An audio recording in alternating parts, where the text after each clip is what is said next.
В течение уже нескольких лет этот сон жил только в моей голове.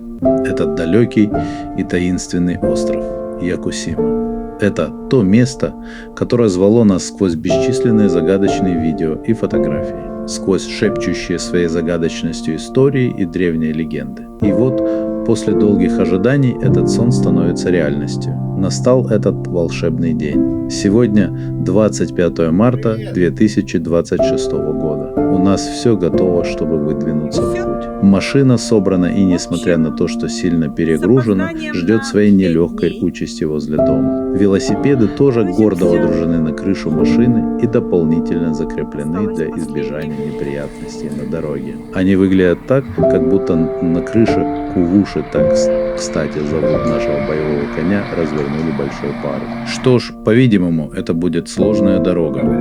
Но нам уже не терпится броситься с головой в этот омут. Что ждет нас в дороге и на острове? Это волнительное ощущение неизвестности окутывает нас. Оно погружает нас в пелену неизбежной действительности того, что с нами происходит в эту минуту. Так что будем записывать, будем информировать. Не теряйте нас, мы в пути.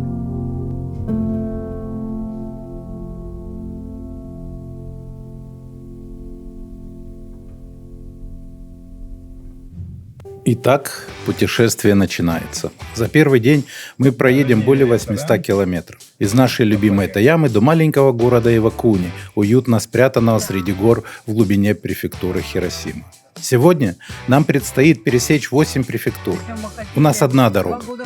У нас одна цель – это понять душу Японии и получить истинное удовольствие от путешествия. Сменяющиеся за окнами виды провинциального пейзажа на нашем пути к острову, куда мы с Таней так стремимся, только усилят и без того волшебное впечатление. Ура! В путь!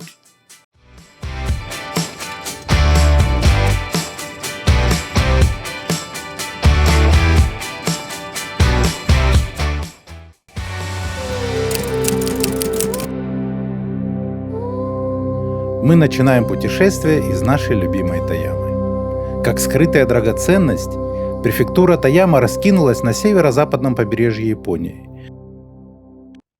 Словно древние стражи, снежные вершины горных хребтов Татеямы поднимаются высоко над землей, а крутые склоны ловят облака и солнечный свет широкими и извивающимися лентами. Далеко внизу залив уходит в глубокую синеву, полную странных и удивительных морских созданий. Это и мерцающие нежно-голубым цветом в темных водах залива кальмары, и нежные, белые, почти прозрачные креветки, а также разнообразие глубоководных рыб и других сокровищ, принесенных из глубины холодными течениями Японского моря. Таяма — это то место, где горы и море дышат в унисон. Это место, где альпийская тишина встречается с морским сиянием, а каждый горизонт будто отмечен прикосновением тайны. Каждую весну машины прорезают глубокий снег Татаямы, открывая за собой высокий белый коридор. Автобусы скользят по узкой ледяной дороге, где суровые зимние бури запечатаны в слоях тающего снега. Это похоже не столько на дорогу, сколько на портал для прохода сквозь зиму в солнечную весну. Водопад Шомио – это одна из самых впечатляющих природных жемчужин Таямы и самый высокий водопад Японии. Его мощный поток, окутанный водяной мглой, срывается с высоты 350 метров в глубину ущелья. Талые воды, рожденные на альпийских болотистых лугах плато Мидагахара, набирают стремительную силу и мощно обрушиваются в долину реки Шомио. Именно тут, среди суровых скал, лесистых склонов и сезонных красок гор, водопад Шомио раскрывает неукротимую величественность японских Альп. В тенистых ущельях префектуры Таяма, там, где река Оива шепчет среди камней и кедров, из горного склона поднимается храм Оива-сан Мисакидзи. В далеком 725 году до нашей эры монах Гёки, как гласит предание, узрел божественное лицо в необработанной скале и высек на гранитном утесе у бурно бегущей воды грозного хранителя Фудо Мё. С тех пор в этом месте струится благовоние, сияют водопады, а древний лик взирает вперед с пламенной неподвижностью. Это воистину божество дисциплины, надежной защиты и несокрушимой решимости.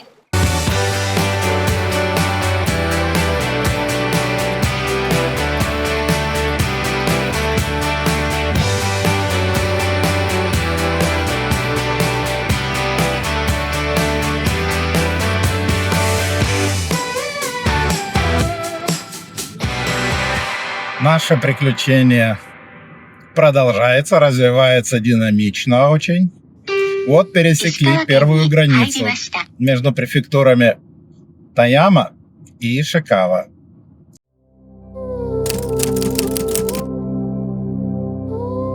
Префектура Исикава раскинулась вдоль берегов Японского моря.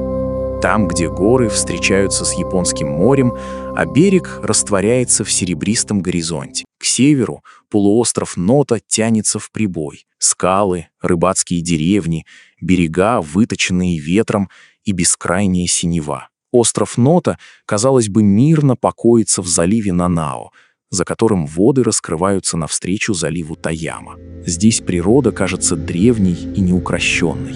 И все же Нота хранит шрамы землетрясения 1 января 2024 года. Но его люди поднимаются вновь. Смело, с надеждой. Традиция изготовления сусального золота в Исикаве сияет многовековым мастерством, особенно в Канадзаве, где производится почти все сусальное золото Японии. Созданная умелыми руками с использованием проверенных временем техник, эта тончайшая фольга отражает терпение, точность и глубокое уважение к наследию. От храмов и лаковых изделий до сладостей и современного дизайна сусальное золото Исикавы продолжает привносить сияющий оттенок японского искусства в повседневную красоту. Далее сад Кенрокуэн, занимающий особое место среди достопримечательностей префектуры Канадзава, шепчет о весне, которая почему-то в этом году запаздывает.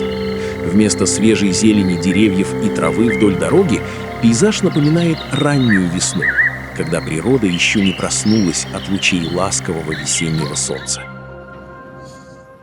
Мы продолжаем ехать по трассе вдоль побережья Японского моря.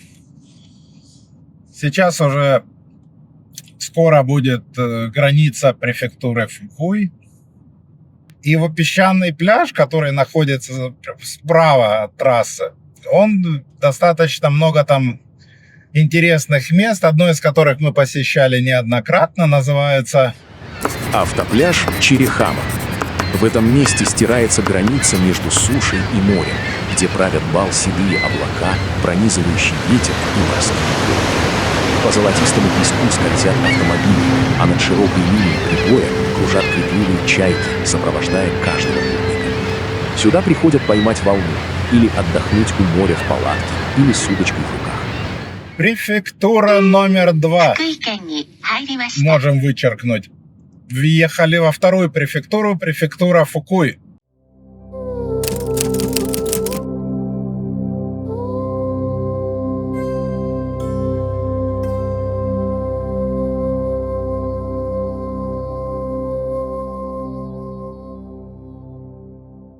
Префектура Фукуй также расположена на побережье Японского моря, где суровые берега, тихие заливы и покрытые лесом горы формируют особый ландшафт. Находясь между регионами Кансай и Хоккурийку, она издавна служила культурным и географическим мостом, соединяющим Западную Японию с снежным севером страны.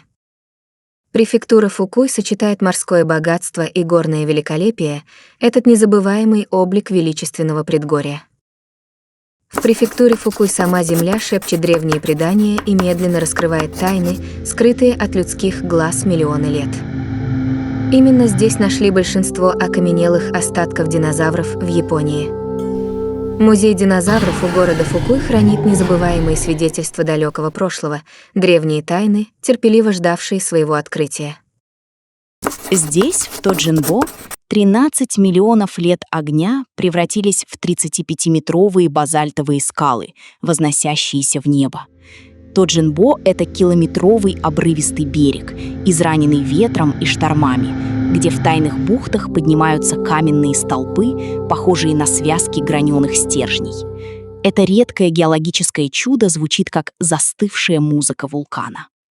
Ну что, едем дальше. Пока наслаждаемся префектурой Фукуй.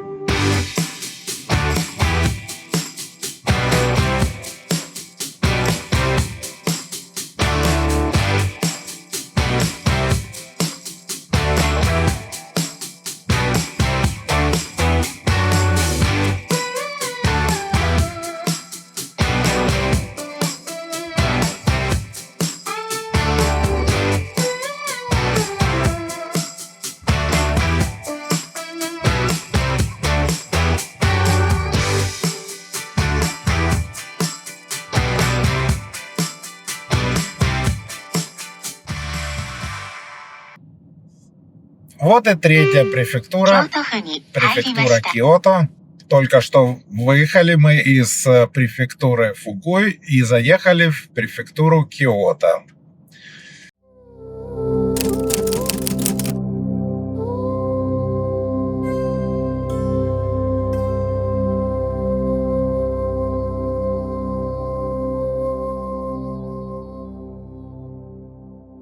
Префектура Киото. Город Киото – древняя столица Японии, где время замирает. Более 1000 лет здесь ступали императоры. Сквозь туманные рассветы тут по сей день слышен шелест кимоно и тихий звон храмовых колоколов. Все вокруг помнит дыхание эпох, каждый переулок хранит тени прошлого. 1600 храмов стоят среди холмов и садов, словно стражи времени. 400 святилищ скрываются за алыми тории, кедрами и мхом. В Киото история не за стеклом, она дышит рядом, касается ветром и тает в золоте заката. Храм Кийомидзудера, изящно расположенный на лесистых склонах горы Хигаси, был построен более 12 веков назад. Он славится величественной деревянной террасой, возведенной без единого гвоздя, откуда открываются завораживающие виды на Киото в красках сменяющихся времен года. Осенью его украшают кроваво-красные клены, весной – нежное цветение сакуры.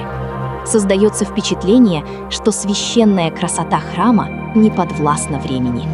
Кумано-кодо – это священный обряд паломничества, берущий начало в древних традициях стольного города Киото. Этот путь ведет на юг, к духовному сердцу полуострова Кии. На протяжении веков паломники отправлялись из Киото в поисках просветления у святилищ Кумано-Санзан. Хотя сами тропы проходят главным образом через Вакаяму, Нару и Мие, Киото остается глубоко связанным с этим маршрутом как исток стремления к духовному возрождению и основа многовековых традиций очищения. А мы едем дальше, так что скоро подъедем к городу Киото.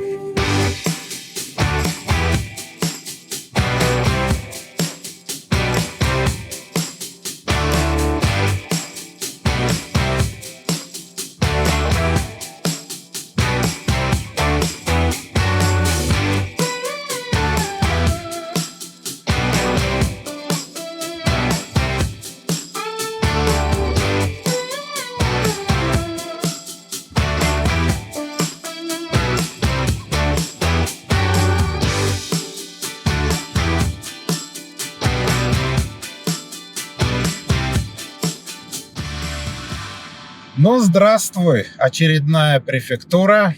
Это уже 4-я префектура сегодня. Префектура Хьёго.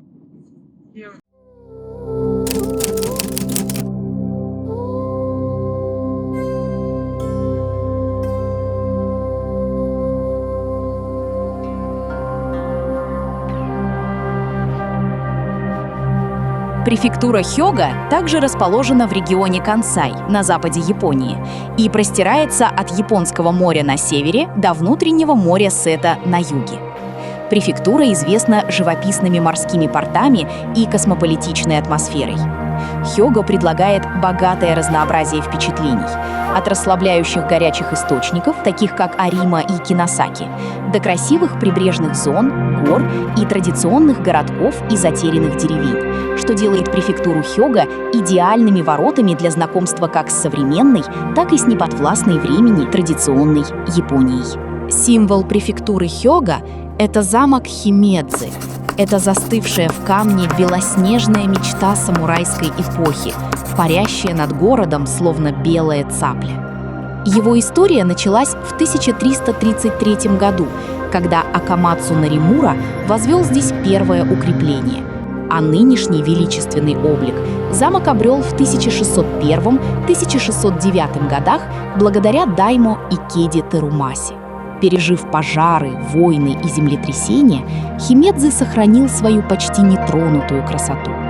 В его стенах, башнях и тайных проходах до сих пор звучит эхо доспехов, а белое сияние камня хранит дух Японии, где сила и изящество слились в безмолвное совершенство. Город Кобе – административный центр префектуры Хёго. Во всем мире он известен прежде всего не этим, а мраморной говядиной Кобе. Это деликатес, окутанный легендами. Нежный, словно шелк, он тает на языке, раскрывая глубокий, маслянистый вкус и изысканное послевкусие. Само название звучит аппетитно, воплощая престиж японского мастерства, терпения и совершенства. Каждая прожилка жира говорит о тщательном разведении, традициях и внимании к деталям, превращая мясо в настоящее произведение искусства. Все, едем дальше, в сторону Хиросимы.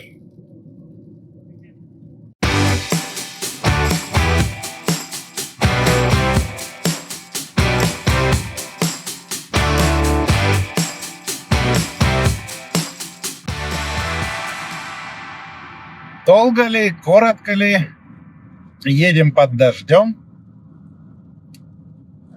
И въехали в следующую. Это 5-я, по-моему, да, знаешь? Префектура.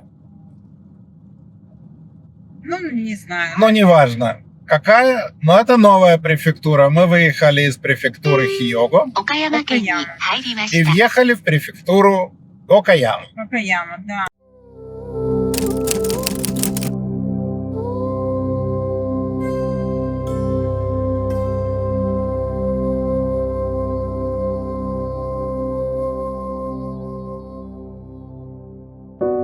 Окаяму часто называют «страной солнечного света», но, оказавшись тут в дождливую погоду, можно увидеть иную красоту.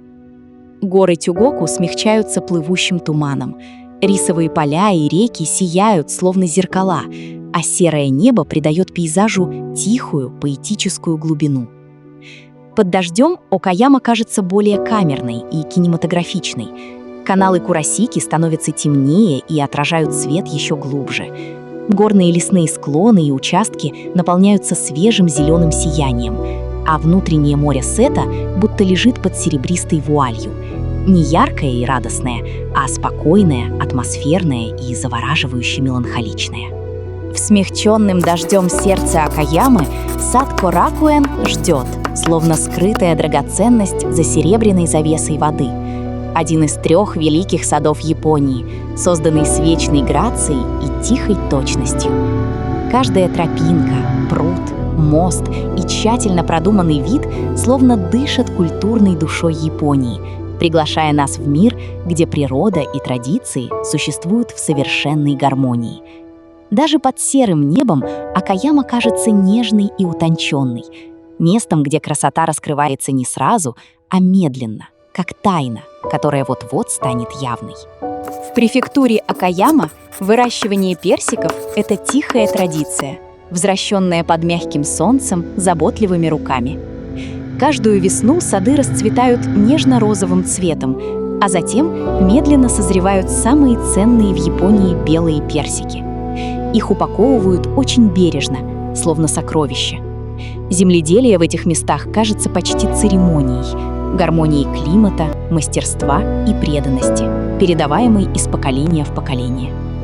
Путешествуя по Окаяме, можно практически почувствовать аромат персиковых цветов и летнюю сладость, которые становятся частью пейзажа. С кофе и булочками продолжаем путь дальше. Под дождем. Под дождем твою маму, под дождем твою мать.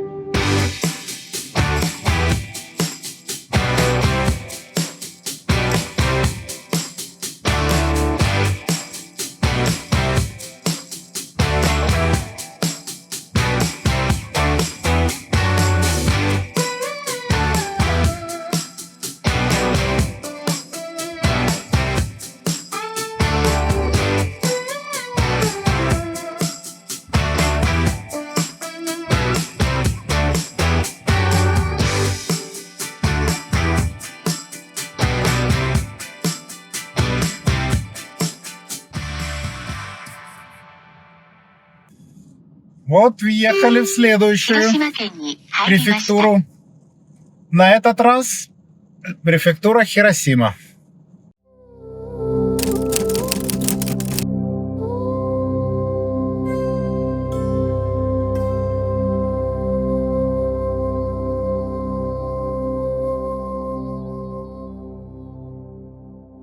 Расположенная у мерцающего внутреннего моря Сета на западе Японии, префектура Хиросима соединяет в себе пространство и время.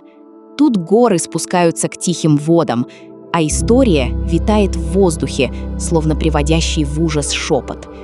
От священных островов до стойкого сердца города Хиросима, впервые в человеческой истории уничтоженным ядерным взрывом, до спокойных улочек Ономити, этот регион сочетает природную красоту, глубокую память и вечное очарование побережья, где каждый горизонт кажется переходом между морем и небом, прошлым и настоящим, тишиной и возрождением.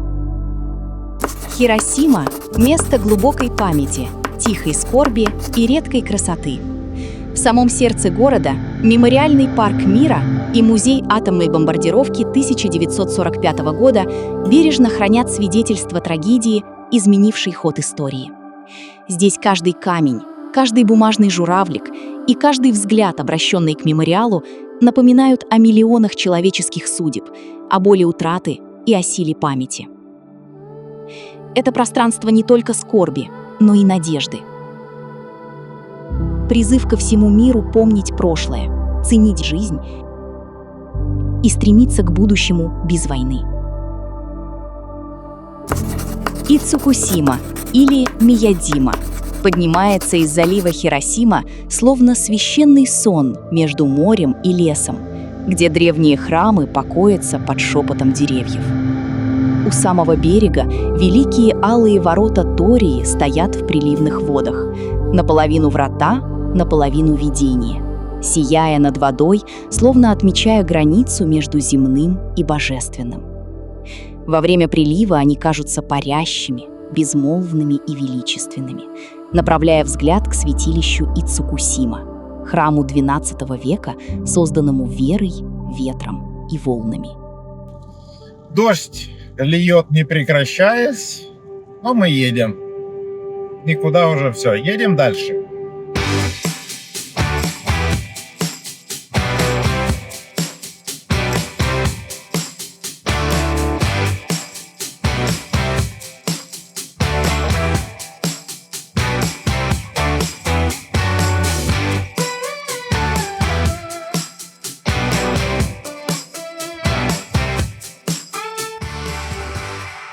Сейчас мы с гор, мы находимся сейчас в горах. Сейчас с гор мы спустимся вниз. Очень интересная достопримечательность. Особенно для Японии, вообще не в японском стиле сделанный мост. Сами не видели, только картинки. Ну, посмотрим сейчас. 山口県に入りました。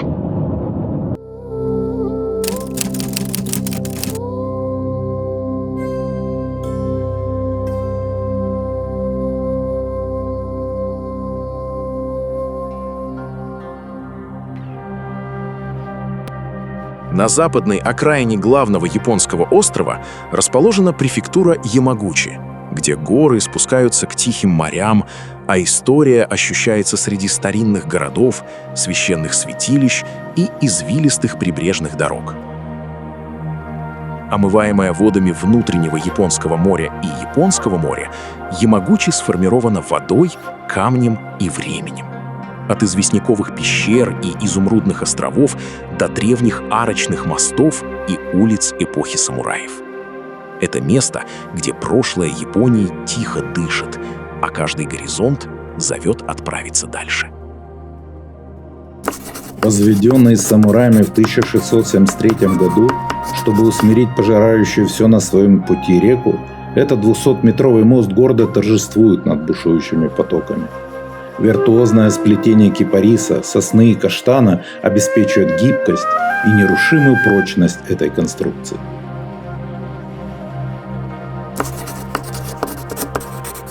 Мост Цунасима тянется над ярко-бирюзовой водой, ведя к тихому острову с белыми пляжами, морским ветром и бескрайними прибрежными видами.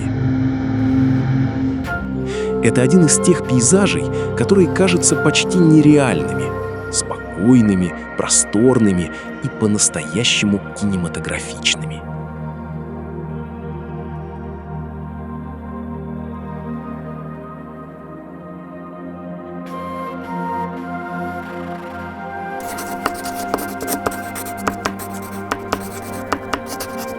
Но красота Ямагути скрыта не только на поверхности.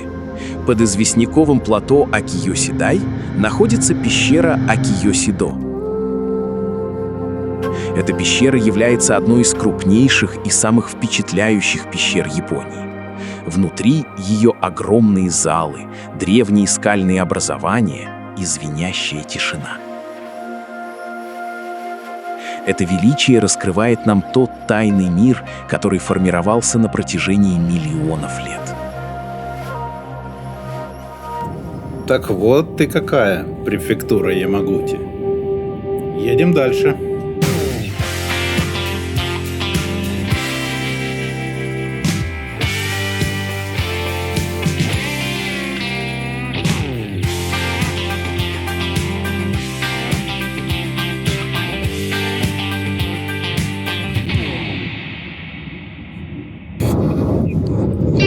На самый юг 静岡県に сидим. 入りました。 Вот, Вот. приехали. И сейчас мы въехали в префектуру Фукуока.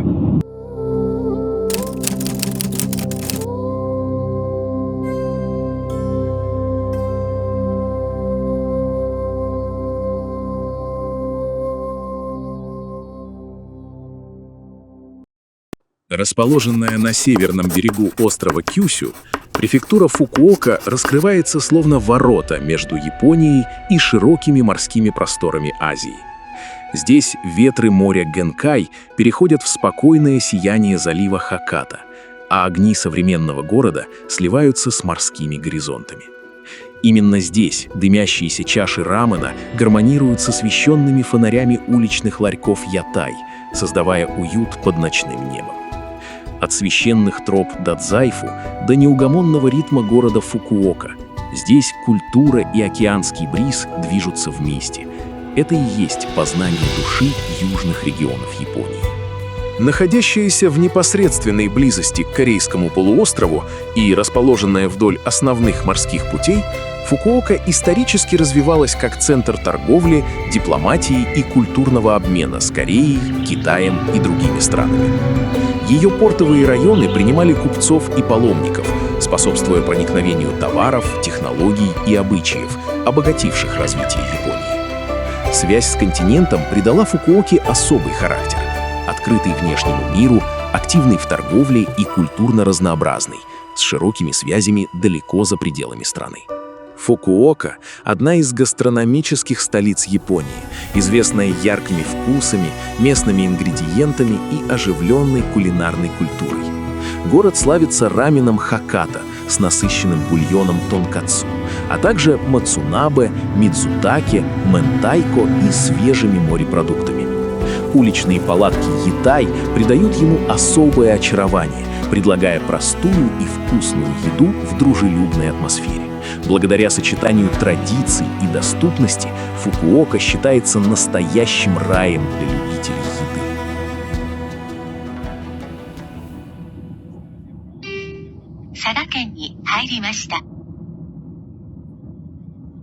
Ладно. Мы ехали, и, наконец, приехали. А куда мы приехали?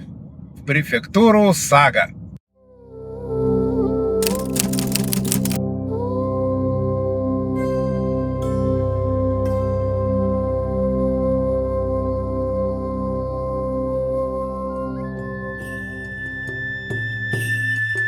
Префектура Сага — это тихий край скрытой красоты, уютно расположившийся между горами и морем. Омываемая водами моря Ариаке и простирающаяся к берегам Генкая, Сага предстает перед нами туманными долинами, плодородными землями и вечными городами. Здесь царство ремесла, производства керамики, неподвластному времени и верному древним традициям. Здесь рассвет озаряет рисовые поля, горячие источники парят у лесистых холмов, а история смотрит на нас из руин древних замков и из каждого изделия из фарфора, созданным вручную. Сага — это более мягкая и душевная сторона Японии. Фарфоровая промышленность здесь зародилась более 4 столетий назад, в начале 17 века, когда в районе Арита был обнаружен высококачественный фарфоровый камень. Это открытие привело к появлению фарфора Арита, первого фарфора, произведенного в Японии, а позднее способствовало становлению фарфора Имари, который получил широкую известность благодаря экспорту через порт Имари. Префектура Сага продолжает сохранять и развивать это выдающееся наследие. В таких местах, как Арита, Имари и окружающих их гончарных поселениях, до сих пор используются оригинальные техники, передаваемые из поколения в поколение. Одновременно внедряются и современные дизайны, и актуальные стили. Будь то столовая посуда, вазы, чайные сервизы или декоративные предметы, фарфор Саги ценится за элегантность, прочность, искусную ручную роспись и глубокую связь с многовековой художественной традицией. Его отличают чистые белые поверхности, яркие синие подглазурные узоры, красочные надглазурные эмали и тонкие орнаменты. А мы продолжаем наше путешествие. Едем дальше.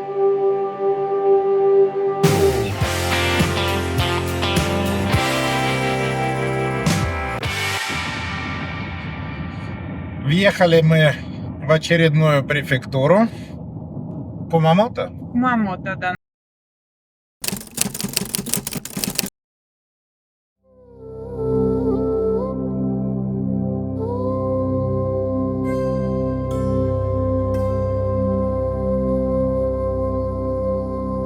Префектура Кумамото расположена в самом сердце острова Кюсю, где земля раскрывается в величественных контрастах. На западе под широким небом мерцают моря Ариаки и Яцусира. На востоке в тихом великолепии поднимаются горы. В центре этого края дышит гора Асо, одна из крупнейших в мире активных вулканических кальдер. Обширный древний ландшафт холмистых лугов, парящей земли, горячих источников и плодородных полей, питаемых вулканической почвой и чистыми подземными водами. Среди главных символов Кумамото возвышается замок Кумамото — крепость камня, тени и стойкости. Завершенный в начале 17 века при Като Киямаса, он считается одним из прекраснейших замков Японии.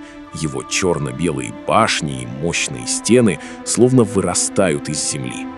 В 2016 году землетрясения разрушили стены и повредили исторические сооружения. Но замок устоял. Его восстановление стало символом памяти, терпения и возрождения. Сегодня главная башня вновь открыта, приглашая увидеть не только былое величие, но и силу места, которое поднимается заново. Вдали от стен замка, у побережья Кумамото, возникает призрачная картина. Дорога Нагбета-Кайсёра на фоне приливных отмелей моря Ариаке.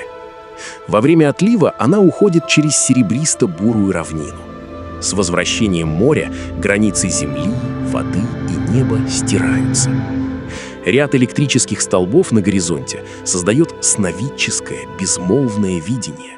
идеальное для фотографий и тихих открытий. Въехали в горные районы. Я надеюсь, камера передает бесконечные тоннели, высокие горы крутые. Ехать приятно, дороги хорошие. Ехать осталось уже недолго на сегодня. Так что едем дальше.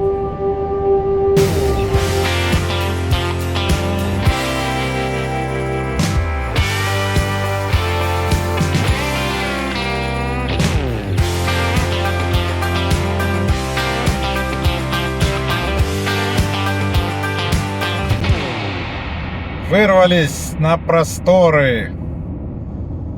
Последние полчаса ехали по бесконечным тоннелям. Это, скорее всего, вот такой вот горный массив мы прорезали насквозь и вышли с другой стороны. Уф, а тут совершенно все другое. Но вот уже совершенно под другой вид, и ландшафт другой, и горы другие, такие более вулканические. Все-таки прикольная страна Япония. Вот сколько ездил, и везде все разное. Вот кажется, много очень одинакового, но все равно очень много различий. И пытливый глаз сразу их замечает. Итак, мы въехали в очередную префектуру, которая покорила сердце Егора своей невиданной красотой, шириной полей и высотой гор. Особенно в такую погоду вообще глаз не оторвать. А называется эта префектура Миязаки.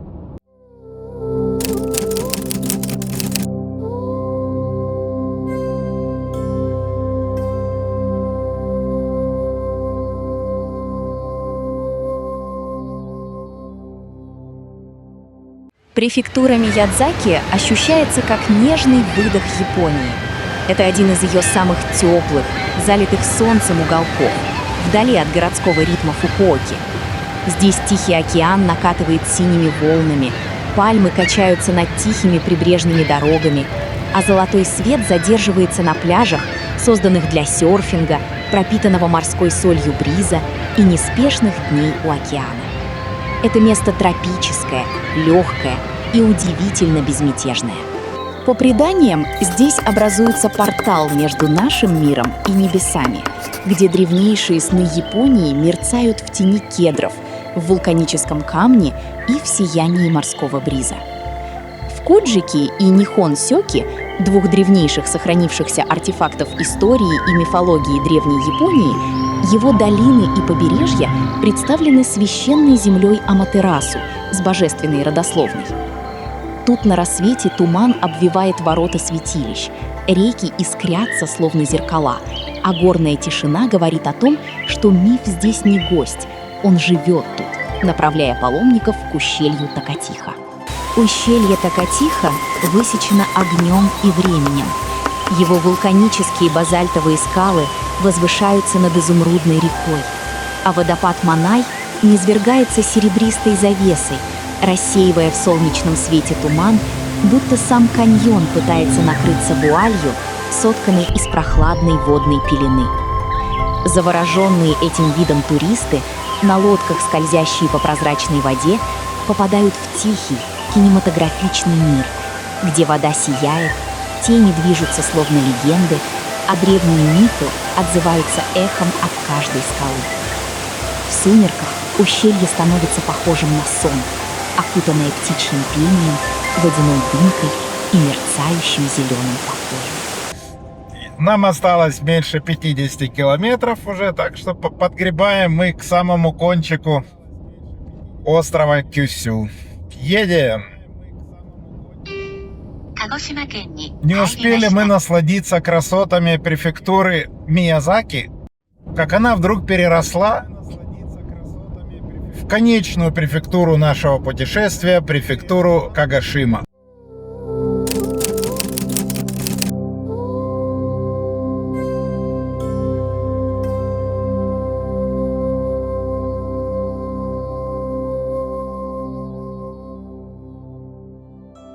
На залитом солнцем юге острова Кюсю, между морем и небом, раскинулась префектура Кагасима. Она славится великолепными видами на залив и мягким южным климатом, поэтому Кагасиму часто называют японским Неаполем. Эта префектура очаровывает нежным морским бризом, теплым солнечным светом и убаюкивающей атмосферой побережья океана, словно ожившая открытка. На самом юге находится мыс Сата, самая южная точка основной территории Японии. Завораживает видом на суровые скалы и субтропическую зелень, переходящие в бескрайние просторы Тихого океана. Создается впечатление, что мы прибыли на край Земли, как будто это крайняя точка того мира, который мы знаем. Вулкан Сакурадзима. Когда-то Сакурадзима был островом, но после мощного извержения 1914 года потоки лавы соединили его с полуостровом Осуми, изменив привычные очертания побережья. Сегодня из кратера вулкана поднимается дым, напоминая облако, сидящее на вершине горы. Это тихое предупреждение о том, что гора еще жива и крайне опасна. Тем не менее, у ее подножия вовсю процветает жизнь, благодаря богатой минералами вулканической почве. Тут бушуют цитрусовые рощи, парят горячие источники, а берега из черной лавы плавно переходят в поля гигантской редьки Дайкон. С набережной города Кагасима открывается неповторимый вид. Гора выглядит как огромный гигант, покрытый густым лесом, как шерстью, и дышащий дымом в ясное небо. В мае 2026 года Сакурадзима снова взревел. 6 мая он выдохнул темным столбом пепла, который поднялся на высоту 3400 метров в полуденное небо, а камни, рожденные огнем, покатились вниз по склонам горы. Затем последовало второе, более мощное извержение. В этот раз пепел взметнулся еще выше, вызвав первый за более чем 5 лет лавовый поток. К сожалению, для людей, живущих в тени Сакурадзимы, извержение — это часть их повседневной жизни. И все же эти события стали суровым напоминанием. Эта гора не спит, она жива. Приехали в город Айра.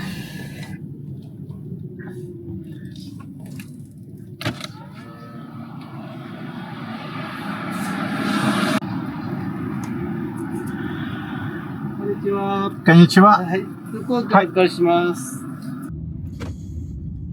Какой интересный городок, прям посмотри. Вот когда бы мы в Айру еще попали, слышишь, вообще непонятно, да? И в Акуне сначала сюрприз полный. А А теперь... это вообще, посмотри, прямо в городе горы какие. Наше видео подходит к концу. Что хочется сказать? Пересечь Японию от Тоямы до Кагасимы – это уже приключение. А значит, пройти сквозь саму душу этой островной страны. 13 префектур и 1300 километров от альпийских ветров и суровых скалистых побережий на юге до древнего сердца острова Хонсю на севере, открывающего нам путь к нашей цели – загадочному острову Якусима. Мы попытались познакомить вас со всеми префектурами, которые посетили в этой поездке. Это может лучше узнать и понять Японию, эту страну, в которую нас забросила судьба. Через несколько лет мы покинем эту гостеприимную страну, но воспоминания о наших путешествиях и посещенных местах навсегда останутся с нами. Примечательно, что по пути Япония раскрывается слоями.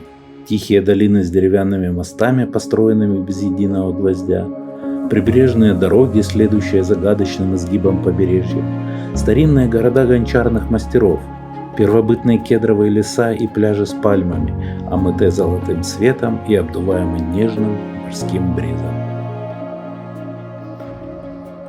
Дальше на юг земля пробуждается.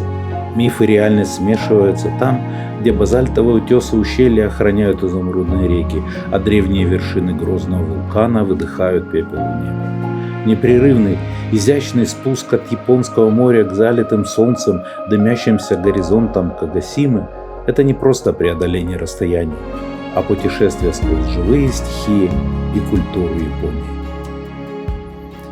Завтра дорога снова позовет нас в путь. Нас ждет паром до острова Якусима, и нас ждут новые открытия, новые встречи, новые горизонты. Где-то там, за линией моря, в нашем воображении уже проступает силуэт этого загадочного острова. Якусима зовет нас. Тихо, терпеливо, как зовет древний лес, укрытый туманом. А мы уже в пути. Мы едем к тебе, Якусима.